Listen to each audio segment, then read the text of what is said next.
Welcome to the Brand Moat, the podcast where each month we bring you inspirational stories from global brand leaders who share how to build your brand and future-proof your business. I'm Julie Slater. I start every episode with big ideas and wrap up each show with key insights so you can focus on taking action. And in case you're wondering, why do we call this show the Brand Moat? Well, just like a castle, your moat protects you from outsiders and the competition. When the idea is applied to your company, it helps you maintain your competitive advantage. Your moat may be a feature, some tech magic or marketing secret sauce, but we think your strongest moat is your brand. This podcast is all about that. This month, my guest is Walter Faulstroh, the co-founder, CEO, and top innovator of Hum Nutrition, a skincare and wellness company that focuses on beauty from the inside out with vitamins and superfoods. I'm going to ask Walter about brand authority, how brands establish trust and authority by educating their customers. Walter's journey to founding Hum started with his own struggle to control his acne. With the help of a nutritionist, he got his skin under control. It was the aha moment that led him to see how powerful nutrition was. Before Hum Nutrition, Walter launched the UK's first vitamin-enhanced water, acquired by PepsiCo International, and the UK's first full-service low-cost gym chain. Originally a direct-to-consumer company, in 2014, Hum partnered with Sephora. Here's my conversation with Walter Faulstroh. Walter, welcome to the show. Thanks for having me. Well, thank you for being here. One of the things I saw, and it might be self-proclaimed on the website, that you're a serial entrepreneur and innovator. I thought that was awesome. But seriously, you've done a lot. Can you just walk me through? So you've had three big kind of products. The first one called V-Water. Yeah. That was the first vitamin water based in the UK, which we launched in 2004 and sold to Pepsi in 2008. The second company was called Fit for Free, which was a low-cost gym chain that brought gym membership to people who couldn't previously afford it. So these were like $9.95 memberships, actually really, really good equipment and great sites. So that was something I really, really enjoyed. And the third company I just started, a few years ago, actually not just, in 2012, is called Hum Nutrition, which is a personalized vitamin service with a focus on skin health, mood health, and body health. So you really are a serial entrepreneur. It sounds quite serious, doesn't it? Do you take yourself seriously? Try not to. Like, what keeps you going and being innovative yourself? What really keeps me going is when I hear from consumers and when I hear stories that really change their life. And that's really what keeps me going. So, for example, the other day we had somebody writing in who struggled like me her entire life with acne and didn't think there was a solution for her. And then she discovered Hum. We helped her, change her diet through advice we gave her, plus paired her with vitamins and supplements that are really, really good for her skin. And that really moved the needle. And that's something. And then we heard from her and she was like saying, listen, I thought I'm going to be an ugly duckling for my entire life. And I just want to say I'm sharing some, tears of joy with you right now as I'm writing this letter. It really touched me. And getting those letters really, really motivates me to keep on going and connect with more consumers and build the community. So we are talking in this podcast about brand authority.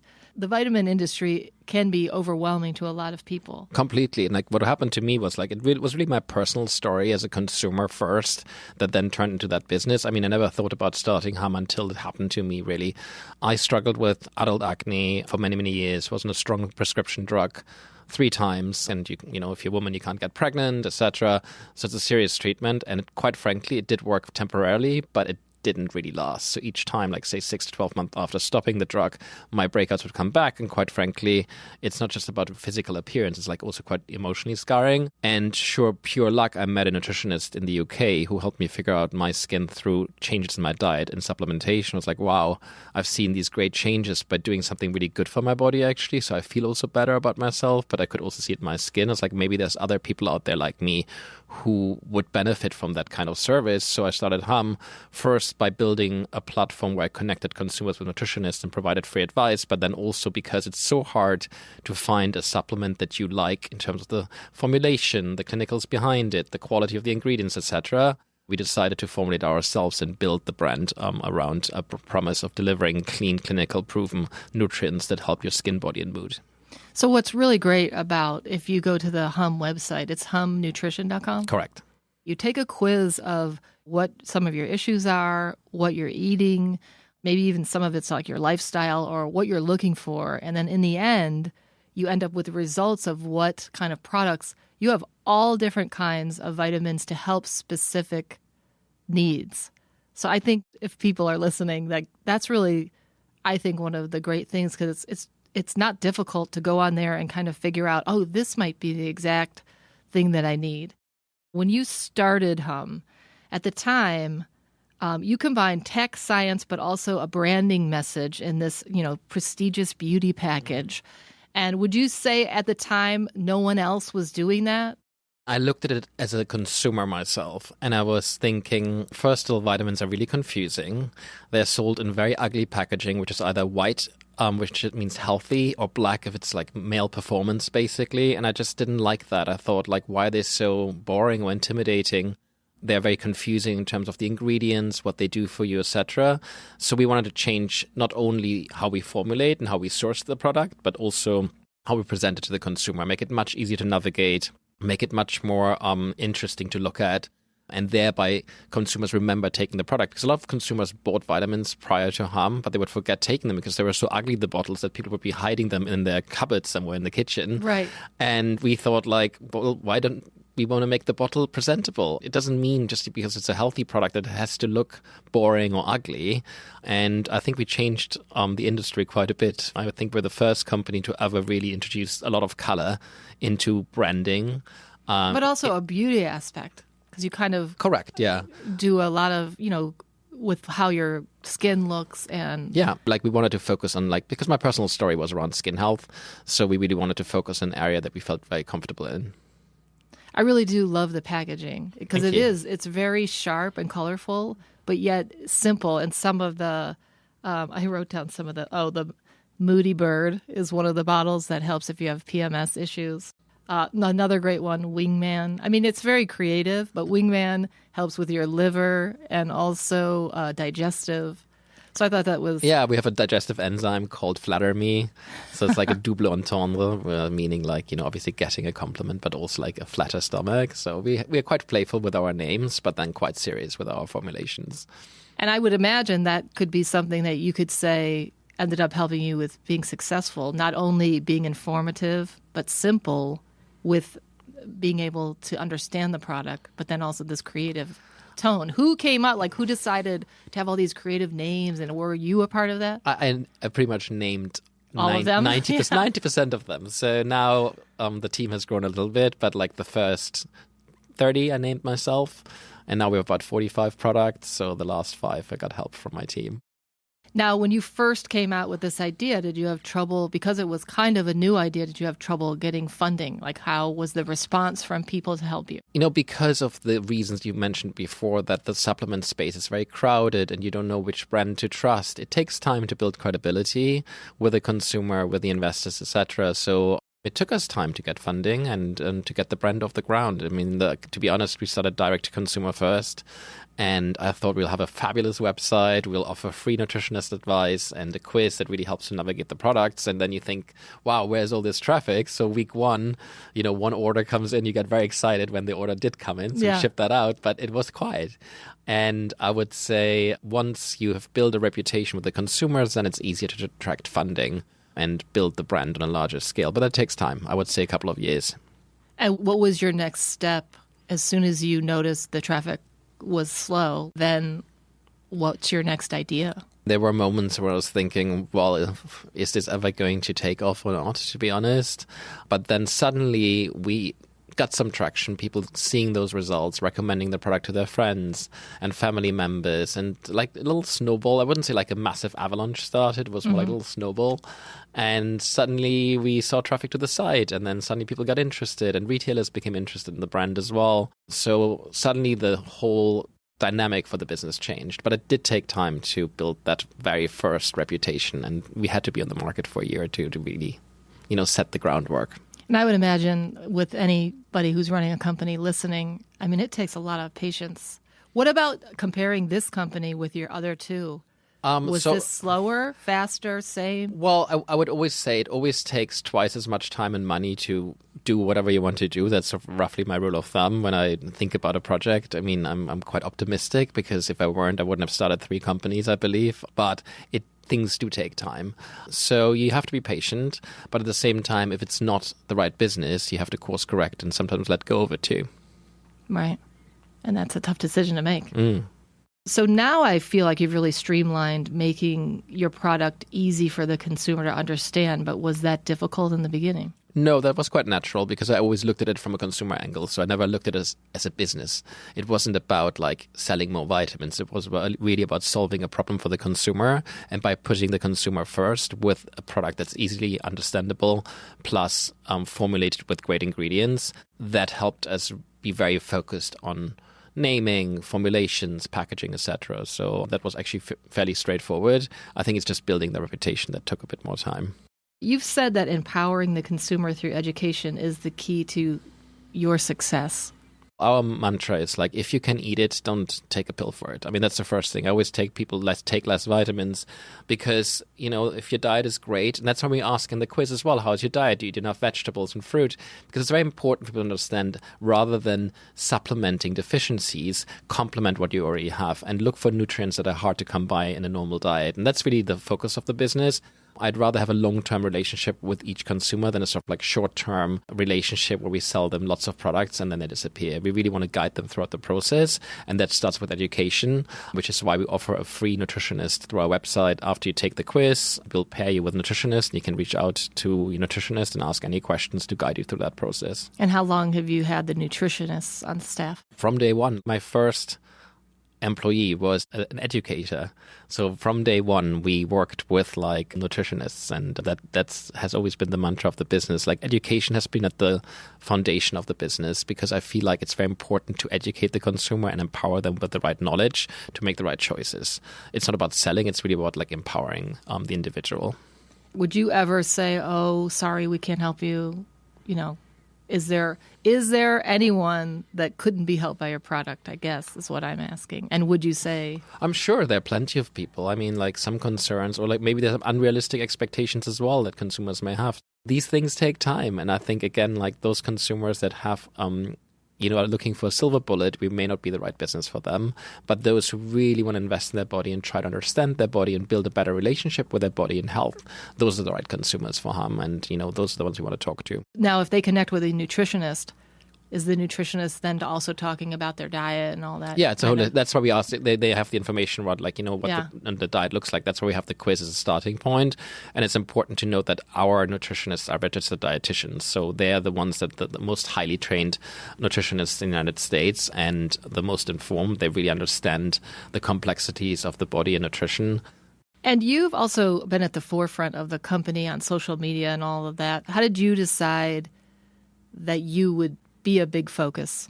Well, again, it was about education. It was really about like, how can we bring the message to the consumer? And each channel has a different way of talking to consumers. For example, we're very successful on YouTube. We have our own blog, which is over like 1 million subscribers.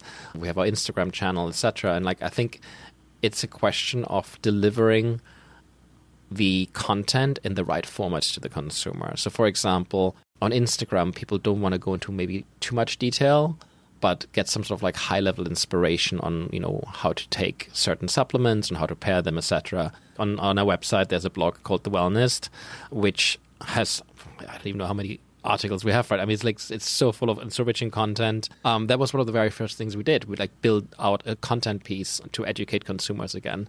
And the mission of the blog is not to sell product. It's really about to educate about the health and wellness space. So we write about topics that are often not related to our products, just to make sure we're in touch with our consumers, making sure we're delivering them information that they're thirsty for, and to make sure that they can have HUM as a resource in their health and wellness journey.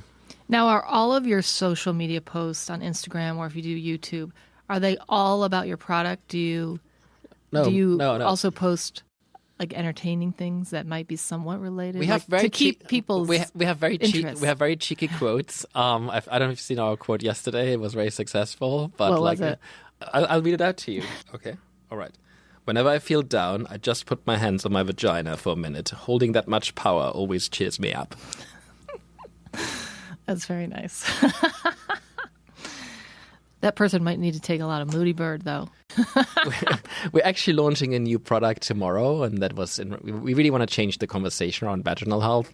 It was something we discovered that people are even comfortable using the word vagina, and a lot of our consumers are women, and we really thought, why is that? Can't we just normalize the conversation? And then we realized there was a huge amount of people suffering from UTIs during their lifetime, and actually consumers reaching out to us saying, hey, it'd be great if you formulated a probiotic that could help here. And so we did, and that's launching tomorrow. That's awesome. Now, you say mostly women, so then how are you finding ways, why not get men into vitamins? Like how do you dig into that source that isn't really coming to you? Actually, I always say vitamins don't discriminate against gender. Despite being heavily present in prestige beauty, which is more of a female beauty channel, we have quite a strong male following, and that's actually growing. So it's definitely of interest to us because, quite frankly, skin concerns, body concerns, whatever, they're beyond gender. And I also always wanted to build a brand that's very inclusive and speaks to everyone. But when it comes to solution, obviously they're very targeted. So there may be solutions which are more suitable for men than for women, etc. So we want to be very mindful of the audience and really include everyone and bring everyone along with us on the journey. And as far as having brand authority, what advice would you give to someone starting a company? How to get, I guess, to where you are with your brand authority? Authority you build over time, but you lose it overnight. Similar to reputation of a business. So I think it's very important to do a lot of things that are right for the business over a long period of time and repeatedly doing them. You can't just be one thing today, another thing tomorrow, and you have to really stick to your guns for some time and speak to your cause with conviction and knowledge. If you don't do that, then you won't build authority. I think it's very important. I mean, you have to think about a brand like a person. It's like somebody who's perfectly polished and that comes across as robotic is not really interesting. And I think every person has sort of different forces that make them interesting. Things you like about them, things you may dislike about them, but at least you know who they are as a person. So I think it's important to have that. And we have always been very mindful of speaking positively to the consumer. So for example, when we started Hum, one of the big frustrations I had with the vitamin industry was that vitamins were sold like insurance policies almost. If you don't take this, you will lose your eyesight or brain in 20 years and forget about everything, etc. And I always felt why do you talk to your consumer like that? You're scaring them. That's just awful. In order to get results with vitamins and supplements, I mean, we really focus on botanical extracts and probiotics, etc.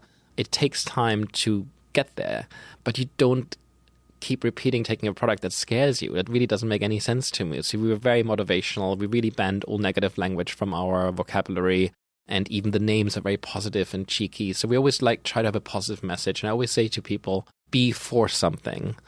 Don't be against something. So stand for things, put your energy where you want to go as opposed to where you don't want to go. So I think it's very important to stay positive and being optimistic. And I think that speaks to the consumer. Who wants to have somebody negative in their life, quite frankly? So I think that's important when it comes to the brand. Something that really speaks to your audience and speaks the truth. It comes from the heart and comes from the brain. I think that goes a long way. I watched a video of you reading a letter from your team. Yeah. And it was pretty emotional, and really it just showed that you have a really great environment at your company. How do you think you've done that, and how can you? I just feel like people listening really, to have that at your workplace, to have people really believe in you and feel good about working. How do you do that? I'm just being really, really honest with everyone, and I treat everybody hopefully with the respect they deserve. I'm very mindful of the people. Quite frankly, it's I'm one of many. I can't do this by myself, and we're a whole team, and it's nice to have people who share your vision and want to move the needle and connect consumers with great products and education. So I think stay true to yourself, but also be mindful of your shortcomings and work on them. So for example, do you have any shortcomings? I do, yeah, plenty, of course, yeah. That you'll admit? Patience is probably not the virtue that I have in me, and I've hired a coach before to work with, and now I'm hired, like for a second time, I hired a coach to work with me on certain things. And I think that's really productive. And like question yourself, stay humble, stay nimble, and create a pleasant work environment. I think like inspire people around you, be truthful. I think, you know, if you come from a good place, it's hard to have an unpleasant environment. Since you were saying that Hum, your brand, anyone's brand, is really like a person, would you say that Hum has any flaws? Does Hum have any flaws? That's very good. Because people have flaws. Of course, no, you're right. You know, maybe to some people the brand is too entertaining. It's like maybe they think, why are you not taking a health message more seriously? Because we do like to keep it sort of like lighthearted. Everything is based on science, but it doesn't mean we have to make it sound heavy and boring, etc. So maybe that would be a criticism that people would have to the brand. Like, you know, can you really be fun and scientific at the same time? I think you can, but some people don't like that contradiction because we have this stereotype in us. Like a science professor, you don't think it's somebody joyful, do you? Somebody who spends their day in a lab or wearing a purple jacket. Yeah, I think that sort of like almost is playing against people's stereotype. It also is a way that you stand out. And it pretty much reflects like the personality that we have in the brand. I mean, I think I'm quite similar. I love reading clinical research, but at the same time, I love having a good time. I think we play against people's stereotypes. We want to do that more and more as well. So, for example, another thing is like the colors we use, right? The products are very colorful, and my favorite color is pink. And people are like, "Oh, that's a very female color." I don't think so. It's just a beautiful color, right? Like, who invented that? Maybe some sort of like doll company some time ago. Like, blue is for boys and pink is for girls. And quite frankly, no, it's not. It's just a beautiful color, and it's very exciting. It's energetic. It tells you a story. It's just being used in a certain context. So maybe people think we're too colorful, as well. That may not speak to them. But again, that's us, and I hope people love it. What vitamins do you take? I take Daily Cleanse, which is like our number one seller, probiotic called Gut Instinct, and the fish oil OMG. And what I like about the fish oil, it's very pure, but also you don't have an aftertaste. Again, something you have to think through. Like when you have like a great ingredient, you have to formulate in a certain way to really like, you know, people are complaining, okay, if I take a fish oil, I don't like the aftertaste. So we worked on that very, very thoroughly to avoid sort of that repeating when you know, that fishy aftertaste you sometimes get with the fish oil. And I would imagine, obviously, you have to keep up with, this could be with any company, but especially when you have a product that people are taking internally, you have to keep up with research. What is the latest, newest vitamin that you're looking into or just came out or has caused, you know, maybe like, wow, this is a new thing that we have to look into? So we're really like interested in the microbiome, which is your GI's, you know, flora basically. So like you have inside you have like billions of organisms living, and it's really fascinating. It's like almost like a whole world that we're not aware of. It's little, you know, microcosm of good things and bad things. So the microbiome is really powerful, and it's linked not only to, you know, digestive health but also to skin health, which is why we launched a probiotic especially for skin about a year ago. We're launching another probiotic tomorrow, which is for vaginal health.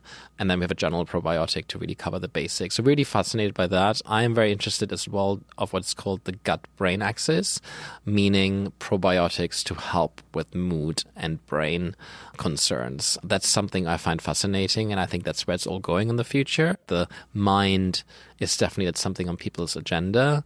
We see depression going up, sadly, as well. People are very stressed. There are many reasons for that. Number one, I would say we're bombarded with information that we can't make sense of. Number two, we're too much on the phones. And three, we have less of a social life, really, that sort of keeps us grounded and sane. And I think that doesn't help mental health overall. So that's an area that I'm really interested in, and I believe has a strong potential to be really interesting. And the microbiome can play a role here. Well, and the one thing we are finding out on the brand Moat, of course, everyone we speak with, it's just really having a huge passion for what you're doing. You know, if you start a company, I mean, you're just so passionate and interested in it. I love it. I really do. And it doesn't feel like work to me. And, you know, if I wanted to make just money, I would have done something else probably. Maybe I would have worked in finance and focused on that, just be really focused on money. But to me, it was always important to start a company that improves people's well-being. So all 3 companies I started were within that space. I just find that interesting to do something that has a positive impact on others. And that, as I said in the beginning of the interview, it was very much like, to me, the best moments are these letters from consumers that tell you, listen, this really helped. I feel so much better about myself, but not only do I feel better about myself, but I also am attracting better things into my life, because suddenly you feel good about yourselves, you're more confident, you're bringing better things into your life. And I think like having that sort of like positivity fulfill itself and spreading connected, it. Yeah. I feel really proud of that, I must say. To date, we have connected over 1 million people with their own nutritionists, given lots of advice for free. And that's just amazing if you think about it. And that wouldn't have been possible before without technology. But having this sort of combination of like technology, but yet human interaction, I think is very powerful. And what do you think of all your social media? With all of your content, what type has been most successful, either as the most favorite or as the most trusted? Most trusted, hard to tell, but I would say people love to hear experiences. So, for example, trying a product for 21 days. How does that feel like? That's definitely one area. But when it comes to content, it's not just about like taking the Hum product for 21 days, like challenges, for example, doing 10,000 steps a day. How is that for 21 days? What's that experience like? Or excluding certain nutrients from your diet for 21 days, or doing keto, which is a trending diet. So these are the kind of things that people, or no sugar, like just no sugar for 21 days. People want to hear about that.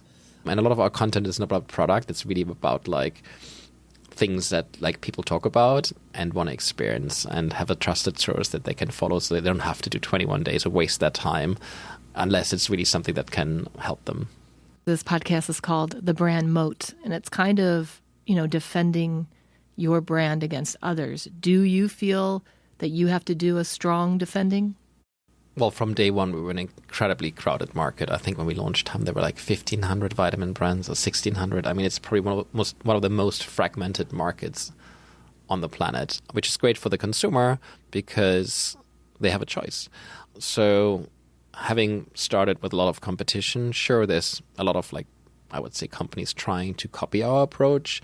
But our process has been so well thought through, and there's so many components to it, from the education to the formulation to the clinical research to the content to the brand experience to the retail partners. I think it's hard to emulate, but we see every day a brand that looks like Hum or feels like Hum or makes promises like Hum appear, and that's just part of the process. And how much, if you see a brand that's similar to yours, how much do you concern yourself with that? Do you... It's interesting, like imagine, how can I put this to, imagine you're dating someone and then somebody says, oh, they're cheating on you. The first day, you're like, oh, first time you're shocked. Like when you hear it like 20 times, you're like, okay, fine, I know that this is just the way it is, basically. But it's like maybe a strange comparison, but you really get used to this idea of like being... cheated on? All brands get cheated on. I would say so. No, maybe it's the wrong comparison, but I think it's just a question of like the first time you hear it, it's obviously unpleasant when you see somebody using a very similar look. But then I'm thinking, okay, I mean, we must be doing something right that they copy us to that point. So it's a form of flattery, I suppose. And the only way to deal with it is by staying innovative, stay close to your consumer, listen to what they have to say to you, and formulate and develop products for them. And then that's what we do. We really user-driven. And because we have so many insights into what their concerns are, we can really stay ahead of the competition here. And do you copy other companies, brands that you feel... I tend to be inspired by companies outside of our industry. Especially when we started Hum, like my inspiration wasn't within vitamins because I thought everything was wrong with vitamins, literally everything. Mm-hmm. There was not a single thing that was right with them. So I was inspired by content in certain beauty spaces. I thought that was very, very refreshing how the stories were told. I was inspired by packaging in luxury goods. I thought that was nicely done because it wasn't complicated, but yet it felt very valuable. I was inspired by like German engineering for cars, like getting that detail right. That inspires me. And I was like, bring that philosophy to all the components of what you're doing and you may have a winner. I feel like that's really some great advice, is not to just be honed in on your own brand or product, is to really looking at products way outside of what you're doing and and get the positives and negatives out of those things. Yeah, so that's what inspires me. Like, best in class is not within your industry. Best in class is the whole world, and you have to look for that. Is there a direct relationship between providing education for consumers and brand authority?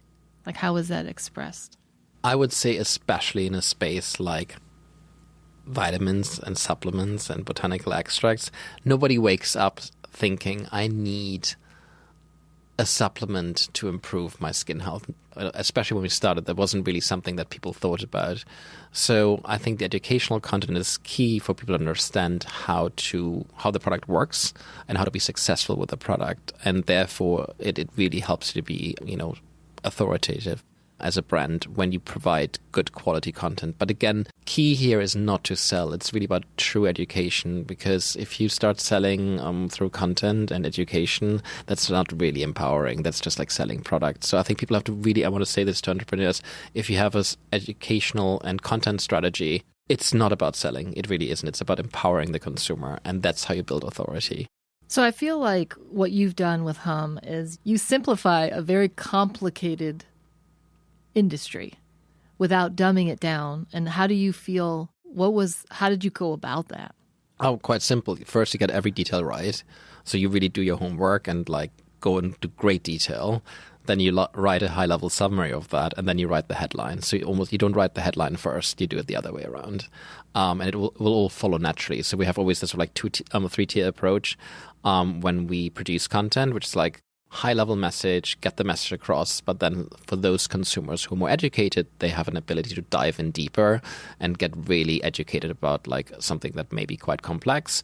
And if it's really, really thorough, then we also share the science around it, etc. So I think it's just a question of how you provide the content, but you start with the detail and then you come up with like the sort of overall message. So we've talked about brand authority. I'm wondering, for people who are looking for advice, what is the simplest way to start to do that? Is it content? Is it education? Your involvement? What's the best advice for brand authority? I think it's just like think about yourself and like how a brand would build authority with you. Again, to me, it's more about trust than authority. Authority is a word I'm not a huge fan of, to be honest. And we never thought about building authority. I was more about like building trust with the consumer, and just think of yourself as the recipient of the message that you're sending. And I think if you do that in a very mindful way, you will end up building a trusted brand. Thanks for coming by to the Brand Moat. Thanks for having me. That's our show. Hope you enjoyed it. Listen to us on Apple Podcasts or wherever you get your podcasts. This podcast is brought to you by Loomly, the brand success platform that helps your team collaborate, publish, and succeed all in one place. Check out Loomly.com and start your free trial now. Thanks for listening. I'm Julie Slater.